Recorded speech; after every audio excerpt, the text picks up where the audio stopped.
So we are now joined by Daniel Zamora. He's a professor of sociology and co-author of the book The Last Man Takes LSD, Foucault and the End of Revolution.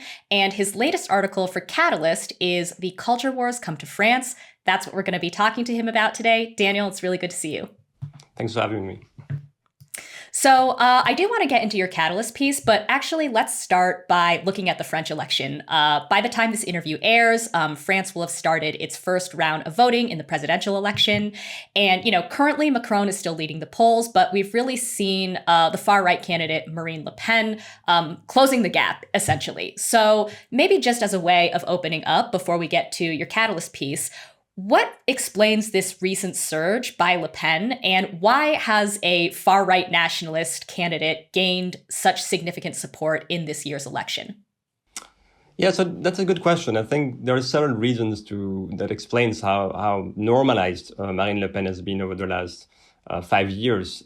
One reason is Macron himself, I think, because he's been, over the last 5 years, basically legitimizing most of the topics that she runs on. So the questions of national identity, on immigration, on this idea that universities are filled with the critical theory that is somehow connected with radical Islamism. So all those topics that traditionally would be Marine Le Pen's ideas were somehow discussed by Macron himself, by his government, and became somehow more normal, more topics that are now accepted in the French public debate.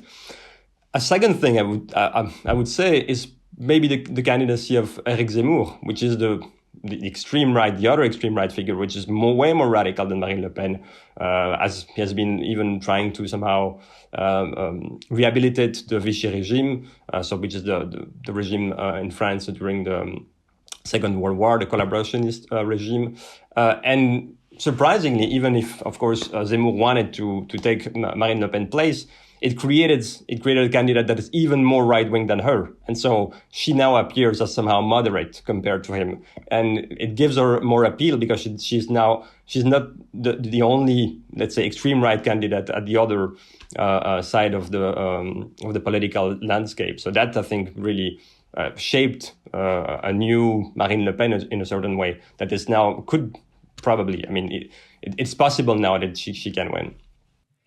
So I do want to also talk about some of the left-wing candidates in the race, but before we do that, I think it actually makes sense now to turn to your Catalyst article, because you had just mentioned that, Macron himself sort of took up some of these themes that were once sort of the domain of the far right, including, complaining about the rise of critical theory and so forth. And this is really what your Catalyst essay looks at in part, right? So, even in the US, we've heard this. A number of French politicians and intellectuals over the last year, if not more, have sort of suggested that somehow France has been importing like American ideas of wokeness or identity politics, and that this is somehow corrupting French politics.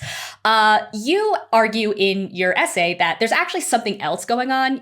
There is kind of this rise of, identity debate and culture wars, but you argue that it's not an American export. So what's actually going on here? What explains the recent rise of culture wars in France? So yeah, the idea of the piece was a bit to display this view that is widely accepted and widely shared among French politicians, that we have a problem with American ideas and American politically correct political correctness. What I wanted to do in the piece is to replace this rising centrality about discussions on identity that is now very important in France. I mean, everywhere you have books about what does it mean to be French, how should we save our identity. In, let's say, the broader story about the decline of alternatives to capitalism, and of course until the 80s. Most of the debates between the left and right were about capitalism. How can we organize the economy, about the role of the states. So there were clear alternatives between the left and the right. It was quite obvious that if you voted for a candidate of the left, it was because you wanted to transform, to a certain extent, the economic structures. And by 1983, so in 1981, François Mitterrand was the candidate of the Union of the Left, so a coalition that would be composed of the Communist Party, a smaller party of the left, and then what would become the Socialist Party, that is now almost disappeared, but I guess we'll come back to that later, won the election in 1981 with a very transformative program. And of course, the experience didn't last very long, because by 1983, he basically abandoned any project of social transformation and completely implemented a very austerity program. Basically, austerity, cut public spending, a freeze of wages, and then accelerating the European Union construction, but within a certain neoliberal framework, I would say. And that creates, of course, a kind of a problem for the Socialist Party. What is our coalition now? What is our project now? If we basically agree with some of the biggest neoliberal ideas on the role of the state, for example. What are we proposing? And I think at that moment, there was a shift in how the French politicians begin to discuss what was at stake in the elections and in French society. And topics about identity became more important. On one side, on the left, topics about a certain, I would say, very narrow understanding of anti-racism became more important. The Socialist Party was a key component of the organizations that would bring this subject to the center of French politics, but in a very narrow understanding, so completely disconnected from any discussion about the economy, about redistribution, around work. It's only some kind of a moral version of it. And then on the right, it becomes also some kind of a topic that becomes more important, with the idea that somehow these transformations, these development of anti-racist policies are undermining the French identity, and that we, as the right, should actually preserve it. So you have basically a transformation between the two conceptions of French identity, one more open and one more closed, but in the end, they both agree that identity is basically what we should argue about. Sounds familiar. Yeah. So let's then kind of talk about how this fracturing of the left is playing out today, because the leading left candidate is, of course, Jean-Luc Mélenchon. And I guess the question for you is, why did he prevail over this very crowded field of other left candidates? And what does his relative success say about the sort of state or trajectory of the French left today?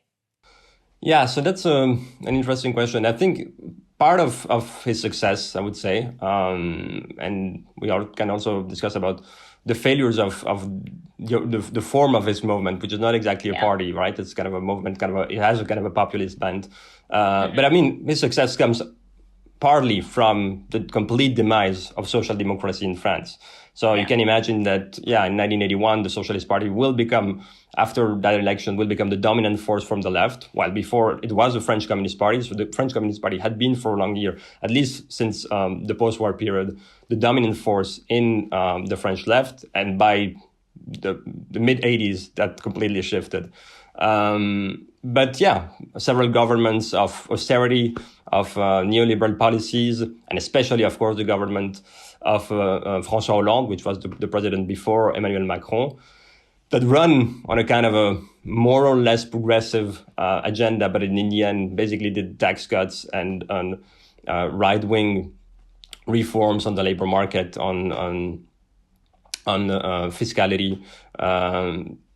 Completely undermine their electoral base. And their party at the last election made 6%. And this year, the candidate that represents the Socialist Party, which is Anne Hidalgo, which is the mayor of Paris, and she's going to barely make 2%. So basically, French social democracy has disappeared. And in that void, I think Mélenchon has, of course, something different to say, and has been able over the last 3 elections to take part of this electorate, especially working class electors, but also professors, educated young people. And he's been quite successful. I mean, last time he made 20%, and to at least give some kind of an alternative agenda to the one that has been made implemented in France over the last 30 years. So, can you talk a little bit about his platform and whether it differs significantly from the sort of ideas or platforms put forward by these other left candidates?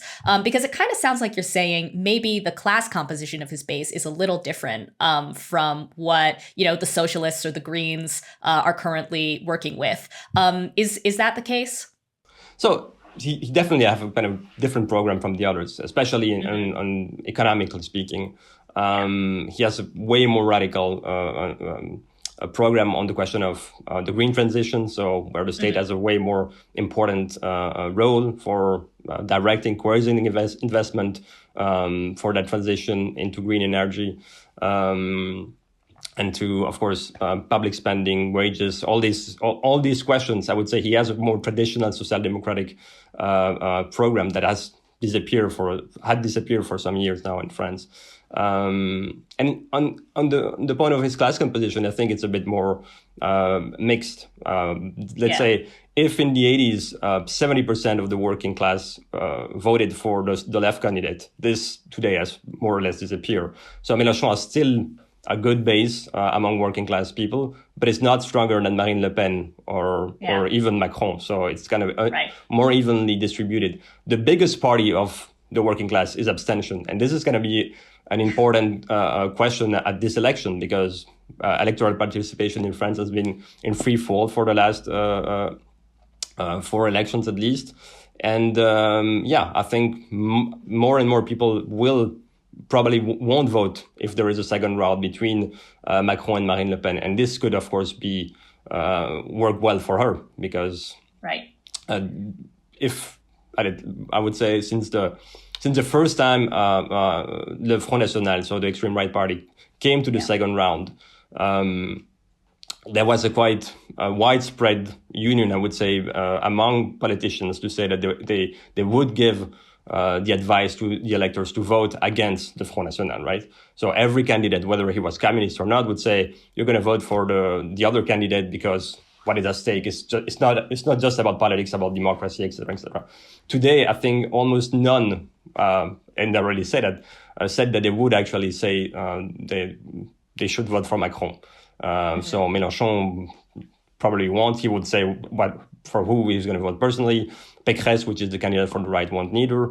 So the landscape is very different, and the mood is very different, and the anger against Macron is very strong after 5 years, after a very authoritarian kind of government. So when you look at the polls, they're been closing, and definitely the elections is within the margins of error, which is a bit more scary. Right. So maybe let's end on this question. We've been kind of talking about the interplay between, the decline of class politics and the rise of culture wars in France. Obviously, as you know, that is also the case in many other countries, including the US. So maybe the last question is, what do you think it would take to revive class politics and actually abandon the culture wars in France today? Well, that's a good question. That's a very good question. I don't have a straight answer to that, because I think most people are still thinking about how we can get out of that. I think part of the solution is also, understanding of politics. It's not a focus on elections. It's on rebuilding class power, rebuilding unions, rebuilding successful struggles. The one of the Gilets jaunes in France is surprisingly a bit strange, because it's very different from what we are used to. It was completely not centralized, was not organized through unions, and in the end, it didn't succeed in a certain sense, or in a traditional sense where you negotiated. But I think, this moment and the moment of the Gilets jaunes in France, for the period it happened, completely transformed the discussion. And for a long time, Macron really struggled to impose his themes, to try to bring back the theme of identity in the public debate. So those struggles, I think, are really what changes the discussions. Mélenchon, and that's something we'll see after the election, this election. I don't know if he's going to stay. I think he's quite old now. And he doesn't really have a party, so there is no real organization. It's more of a movement. So what's going to come after that, I don't know. But the only way out is really on the everyday politics of organizing, of struggles, of how you actually create power, how you change those power relations in society. And this is probably what has been lately missing in France, or has been in decline in France with the decline of the labor unions, with the decline of political parties. So yeah, there's a lot to be done. Indeed. All right, Daniel Zamora's article, again in Catalyst, is The Culture Wars Come to France. We'll be linking that in the description box below. Daniel, thank you so much for your time. It was good to see you. Thanks. Thank you very much. If you like this video from The Jacobin Show, please hit like and subscribe and share with your friends. Thanks.